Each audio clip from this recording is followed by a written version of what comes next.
this. You had 2 touchdowns against Oregon. You went out there last year, scored a touchdown. Just how comfortable were you with knowing that you were going back out there at Austin Stadium and could kind of give that experience to your teammates?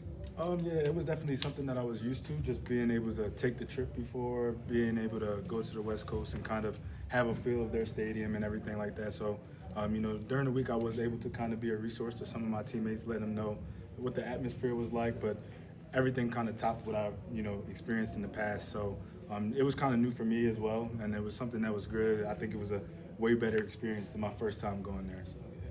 What's the key to have a successful game, this time? Don't lose focus to maintain the intensity. What's the key to that? I think it's just to approach every game the same way. I feel like we're in a business where we know Big Ten football is Big Ten football, and everybody is capable of beating everybody. So we would be doing a disservice to ourselves. I say it all the time, but we would be doing a disservice to ourselves if we kind of got up for certain opponents and treated certain opponents lightly. So, we're attacking this game just as if it's our Super Bowl, because it's our next game and it's the next opportunity to showcase our talents. Is that player-led, or does Coach Signetti maybe be a little more tense this week to make certain you guys are focused? I think it's player-led. I feel like it's a good culmination of a lot of things, though, because, Coach Sig definitely doesn't miss those meetings when we say those type of things, and he preaches that message to us. But we have a veteran kind of group. We have a veteran group where a lot of us have been in this situation before. A lot of us have played in big games. We played in the Big Ten or in conference games in the past, and we know what it takes. We know what we're capable of, and we know we have to put that product on the field every time. You see Isaiah in practice. You go up against him from the other side. Just what's made him a tough player and allowed him to kind of come on so strong?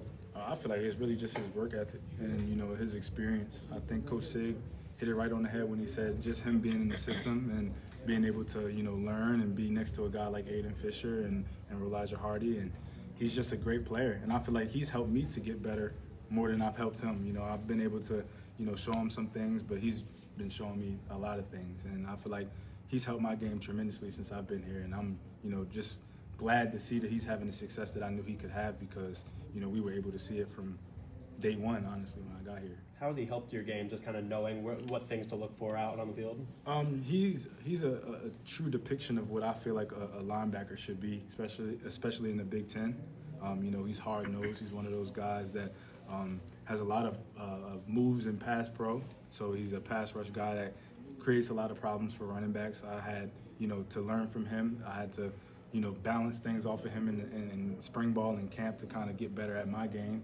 And just his grit and how he plays the game, he's always in the right gaps. He makes you work. And, as a running back, you're able to go against that every day in practice. Saturdays are, a little bit easier. Coach Signetti called you a warrior earlier this week. I don't know if you heard that praise that he had for you. What did that mean to you, or to hear that? And I know we've talked a lot about what it means to be here at Indiana, but just this kind of the respect you earned from this coaching staff. Oh yeah, it means a lot to me. To be in a program where I feel wanted. Where coaches have trusted me. They give me the opportunity to play the game that I grew up loving, and for him to say that I was a warrior, I feel like it's just a testament to what my parents instilled into me. I feel like since I was younger, I was always doubted. I was always overlooked. And I never gave up on myself. And I feel like just having that mentality that, things are going to happen, but I'm going to put my best foot forward every day. And that, I was raised hard to be, resilient, because, the world could be unforgiving, and I feel like just always going out there every day and doing the best that I can and showing that I can be that player that bounces back from mistakes, always plays hard, always does the little things right. And I'm just glad to see that somebody saw it. Indiana football is ranked number 3 in the country. Never happened before. Indiana is receiving votes for number 1. Never happened before. We could go through a whole bunch of things. Never happened before. Why is this group and this coaching staff taking the program to this level? I feel like it was just bound to happen. You put the right guys in the right places, and you get a great leader like Coach Sig, and you see a lot of up and up for the program. I feel like we attack our work every day with the same mindset, and we don't really get too caught up in that, because we know that we still have a lot of work to do. We have a lot of ways that we can be better as a program, as players, as everything. So we definitely keep it in our back pocket to know that, hey, we're doing something right. We're turning heads like we plan to do, but we still got a lot of work to do, and you know, the sky's the limit if we can do the things that we you know, try to achieve. I know you guys don't look ahead, but Sig said, I think after the Oregon game, we understand the opportunity. I think some phrases something like that. Do you guys understand the opportunity that's now legitimate in front of you? Oh yeah, definitely. I feel like we kind of had these goals set in mind before the season even started, and it's just, you know, hard work and everything coming together to make those things a possibility. But you know, for us, we come into the season with high hopes. We want to win the Big Ten championship. We want to win the national championship, and it's just going to work every day and trying to make it happen. So, you know, we're not going to look ahead. We're going to play one game at a time, one play at a time, and we'll look up at the end and see where we are. But you know, it's definitely good to know that we're moving in the right direction. Two more for Roman. How early on when you arrived here could you kind of see why Sig's style works?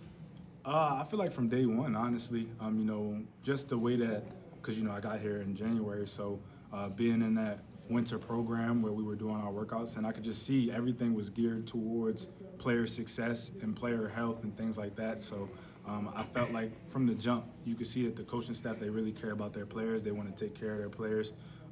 In the meeting room, we're doing a lot more than I was used to, just because, you know, it'll be situations in games where you're seeing new things or things are coming up to where you have to think on the fly. And I felt like he preached a message, you know, in the recruitment process that we were going to be able to put the things together to be really good if we do the right things. And I feel like it's a trickle-down effect from, you know, Coach Sig to the rest of the coaching staff to the players, and we have the mindset to be successful. So we're going in there doing the things that are necessary to win games. Are there ways that the habits he instills have like impacted you off field? Like, have you kind of seen like, oh, he kind of said this and now I'm like living it off field as well?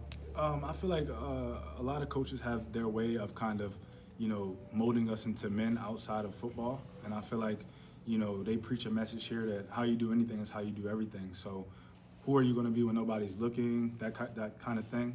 You know, when you're in your everyday life, you want to put your best foot forward because you don't know who you can encounter. And, you know, just being your greatest self every day, because, you know, it's a direct reflection of how you are on the field because of your process, how you treat yourself, how you do things, and how you approach everything that you do. Thanks, Roman.